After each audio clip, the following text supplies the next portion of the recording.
இந்த வீடியோவை உங்களுக்கு வழங்குவோர் மாலை முரசு செய்திகள் தொலைக்காட்சியின் படிப்போம் ஜெயிப்போம் உயர்கல்வியை தேர்ந்தெடுப்பதில் உள்ள சந்தேகங்களை தீர்க்கும் நிகழ்ச்சி தினமும் மாலை 5 மணிக்கு.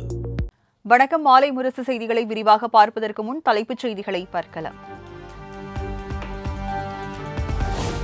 தமிழக அரசின் 4 மசோதாக்களுக்கு ஆளுநர் RN ரவி ஒப்புதல்.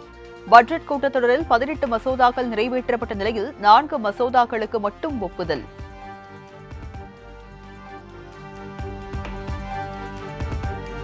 அதிமுக முன்னாள் அமைச்சரும் ஆரணி MLA-வுமான சேவூர் ராமச்சந்திரன் வீட்டில் ரெய்ட். திருவண்ணாமலை சேவூர் கிராமத்தில் உள்ள MLA வீட்டில் லஞ்ச ஒழிப்பு போலீசார் சோதனை.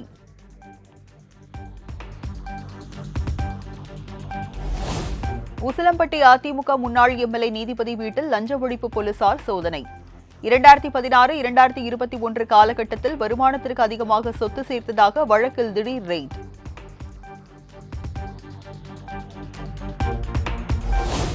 பாமக குடும்பத்திற்குள் நடக்கும் வெட்டு குத்துகளை முதலில் ராமதாஸ் செய்யட்டும்.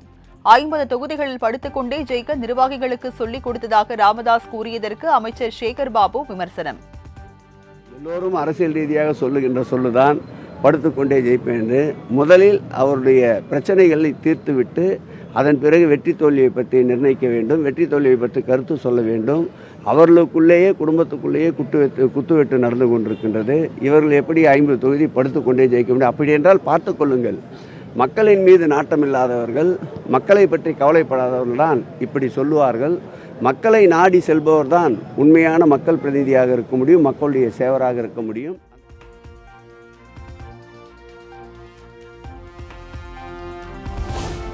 சென்னை தேனாம்பேட்டையில் சினிமா தயாரிப்பாளர் ஆகாஷ் பாஸ்கரன் வீட்டில் 2வது நாளாக அமலாக்கத்துறை சோதனை. இட்லி கடை, பராசக்தி உள்பட ஒரே நேரத்தில் 3 ஸ்டார்களின் படங்களை தயாரித்து வரும் நிலையில் திடீர் ரெய்ட்.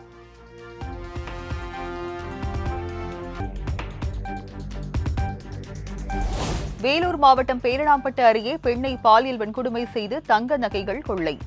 பெண்ணை குத்தி கொலை செய்யவும் முயற்சித்த மர்ம கும்பல் கொள்ளை சம்பவத்திலும் ஈடுபட்டதால் அதிர்ச்சி.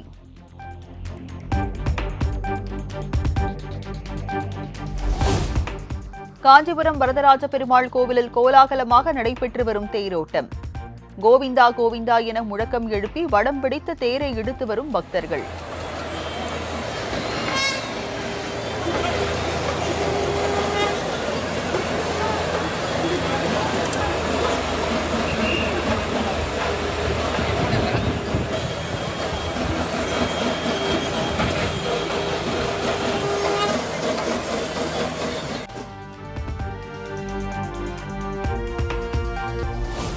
தமிழ்நாடு சட்டமன்ற தேர்தல் நடைபெறவுள்ள நிலையில் பொது சின்னம் கோரி நவம்பர் 11 முதல் விண்ணப்பிக்கலாம். தேர்தல் நடக்கும் காலத்தில் இருந்து 6 மாதங்களுக்கு முன்பே பொது சின்னத்திற்கு விண்ணப்பிக்கலாம் எனவும் இந்திய தேர்தல் ஆணையம் அறிவிப்பு.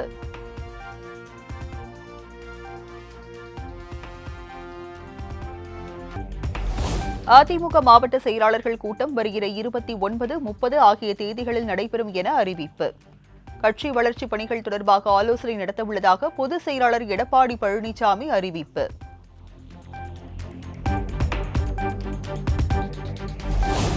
கல்வி உரிமை திட்டத்திற்கான நிதியை ஒதுக்காதது ஏன் என அதிமுக பொதுச் செயலாளர் எடப்பாடி பழனிசாமி கண்டனம். நிதி ஒதுக்காததால் மாணவர்களின் கல்வி பாதிக்கப்பட்டுள்ளதாக புகார்.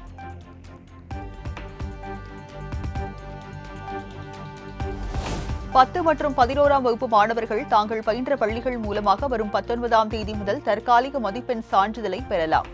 தனி தேர்வர்கள் இணையத்தில் மதிப்பெண் பட்டியலை பெறலாம் எனவும் அரசு தேர்வுகள் இயக்ககம் அறிவிப்பு.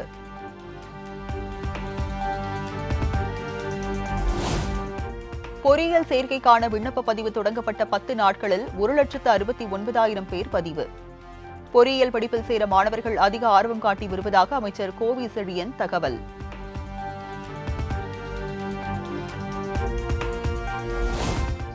நீலகிரி உதகை அரசு தாவரவியல் பூங்காவில் மலர் கண்காட்சியை காண குவியும் சுற்றுலா பயணிகள். 2வது நாளில் 16,580 பேர் பார்வையிட்டுள்ளதாக தோட்டக்கலைத்துறை தகவல்.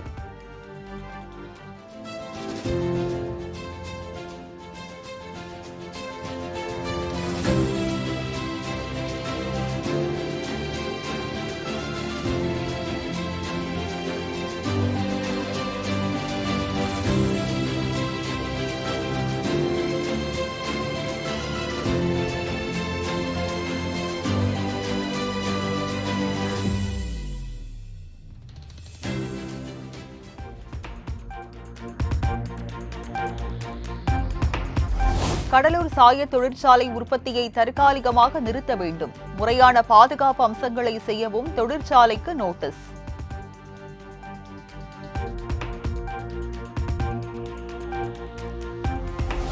திருப்பதி தேவஸ்தானத்திற்கு கலப்பட நெய் சப்ளை செய்த விவகாரத்தில் ஏஆர் டைரி நிறுவனத்தின் உரிமத்தை நிறுத்தி வைத்த உத்தரவு ரத்து.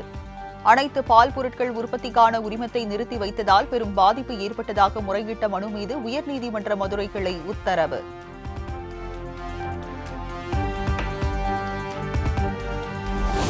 அலங்காநல்லூர் அருகே உள்ள கீழக்கரை கலைஞர் நூற்றாண்டு ஏறு தழுவுதல் அரங்கில் ஜல்லிக்கட்டு போட்டி கோலாகலம். ஜல்லிக்கட்டு போட்டியில் 850 ஜல்லிக்கட்டு காளைகளும் 450 மாடுபிடி வீரர்களும் பங்கேற்பு.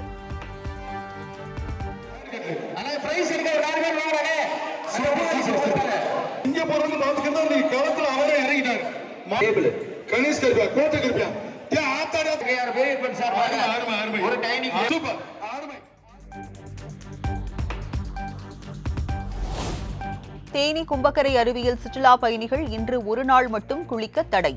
அருவியில் மராமத்து பணிகள் நடைபெறுவதால் சுற்றுலா பயணிகள் பொதுமக்கள் வர வேண்டாம் என வனத்துறை அறிவிப்பு.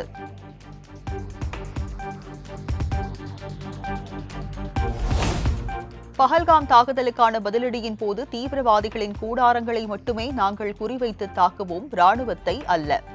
தலையிடாமல் இருக்கலாம் என முன்கூட்டியே தெரிவித்துவிட்டதாக ஆபரேஷன் சிந்தூர் குறித்து மத்திய அமைச்சர் ஜெய்சங்கர் விளக்கம்.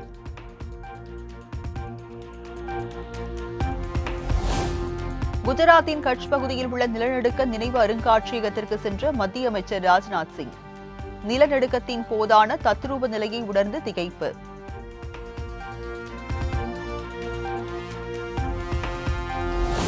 பிரதமர் மோடியின் காலடியை இந்திய ராணுவத்தினர் தொட்டு வணங்க வேண்டும் என பேச்சு. மத்திய பிரதேச அமைச்சரை தொடர்ந்து துணை முதலமைச்சர் ஜெகதீஷ் தேவ்தாவும் சர்ச்சையாக பேசியதால் பல்வேறு தரப்பினரும் கடும் கண்டனம்.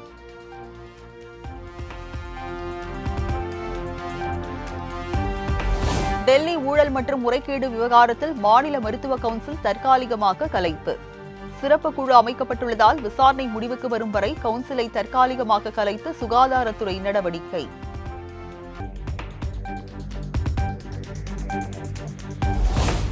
அமெரிக்காவிலிருந்து வெளிநாடுகளுக்கு பணம் அனுப்பினால் 5% வரி விதிக்க வகையும் மசோதா வரையறுப்பு. அதிபர் டிரம்பின் அறிவிப்பால் அந்நாட்டில் பணியாற்றும் இந்தியர்கள் அதிர்ச்சி.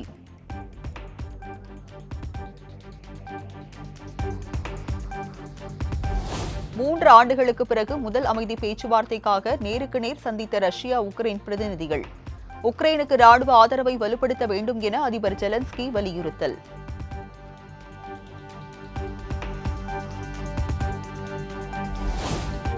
டைமண்ட் லீக் தடகள தொடரில் ஈட்டி எறிதல் போட்டியில் புதிய சாதனை படைத்தார் நீரஜ் சோப்ரா. 90.23 மீட்டர் தூரம் ஈட்டி எறிந்து 2வது இடம் பிடித்து அசத்தல்.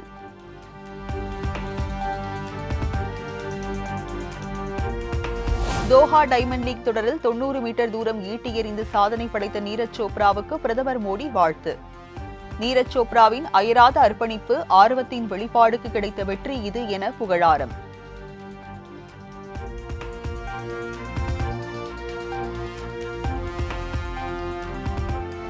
இந்தியா பாகிஸ்தான் போர் பதற்றத்தால் தற்காலிகமாக ஒத்திவைக்கப்பட்ட ஐபிஎல் போட்டிகள் இன்று முதல் மீண்டும் தொடக்கம். பெங்களூரு சின்னசாமி மைதானத்தில் நடைபெறும் ஆட்டத்தில் ஆர்சிபி, கேகேஆர் அணிகள் பல பரீட்சை.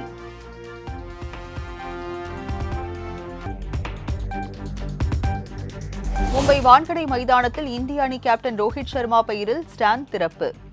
சரத்பவார், அஜித் வடேகர் ஆகியோரது பெயரிலும் ஸ்டாண்டை திறந்து வைத்தார் மகாராஷ்டிரா முதலமைச்சர் பட்னாவிஸ்.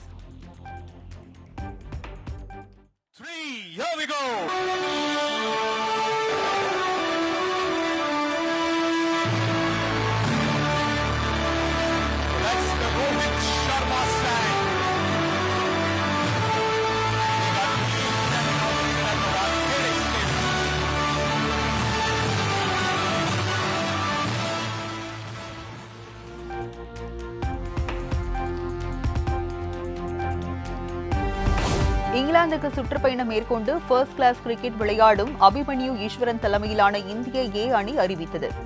சென்னை அணி வீரர்கள் கெய்க்வாட், கலீல் அகமது, கம்போஜ் ஆகியோருக்கு வாய்ப்பு.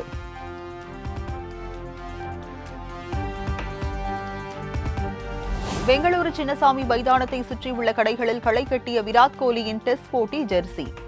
இன்று கொல்கத்தா அணிக்கு எதிராக நடைபெறவுள்ள போட்டிக்கு டெஸ்ட் ஜெர்சி அணிந்து வரவுள்ளதாக ரசிகர்கள் கருத்து.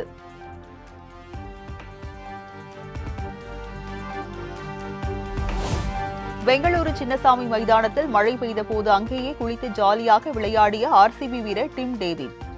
இணையத்தில் வைரலாகி வரும் வீடியோ.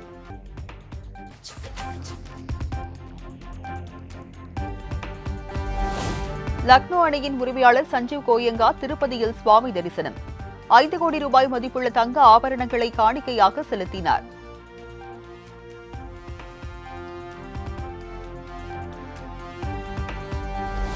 ஜெயிலர் 2 படப்பிடிப்பிற்காக கேரள சென்ற நடிகர் ரஜினிகாந்த். வழிநெடுக ரசிகர்கள் உற்சாக வரவேற்பு.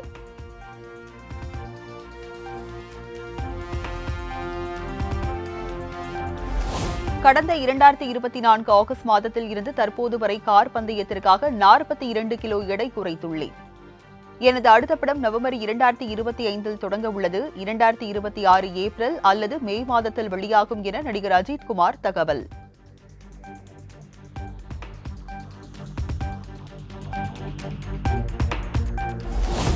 படம் ஓட வேண்டும் என்பதற்காக மண்சோறு சாப்பிடுவது முட்டாள்தனமானது என நடிகர் சூரி வேதனை. 4 பேருக்கு சாப்பாடு வாங்கி கொடுத்திருந்தால் மிகவும் மகிழ்ச்சி அடைந்திருப்பேன் எனவும் கருத்து.